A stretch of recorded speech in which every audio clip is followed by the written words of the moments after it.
حضور کی قبر انور کے اندر سے آواز آئی کہ مولا کائنات شیر خدا علی المرتضیٰ رضی اللہ تعالیٰ عنہ فرماتے حضور کے وصال کو تیسرا دن تھا، بڑی تکلیف تھی، بڑا غم تھا، دکھ ابھی تازہ تھا۔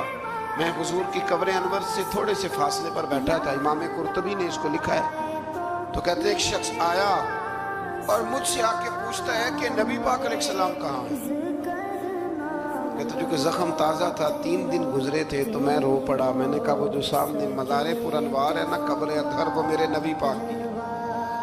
تو کہتے ہیں وہ حضور کی بارگاہ میں آیا اور اس نے مٹی اٹھا کے اپنے سر پہ ڈالی، عرض کرنے لگا یا رسول اللہ صلی اللہ علیہ وسلم، رب فرماتا ہے ظلم کر لو تو میرے معبود کی بارگاہ میں آؤ، تو میں تو آ گیا ہوں، مجھ سے غلطی ہو گئی، بھول گیا تو حضور میں آ گیا ہوں، تو آپ نے پردہ کر لیا، میں کدھر جاؤں؟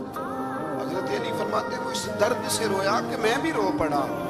آپ فرماتے ہیں مجھے اللہ کی عزت کی قسم میں نے اپنے کانوں سے سنا حضور کی قبر انور کے اندر سے آواز آئی، وہ اعرابی چلا جا، اللہ نے تیرے سارے گناہ معاف فرما دیے۔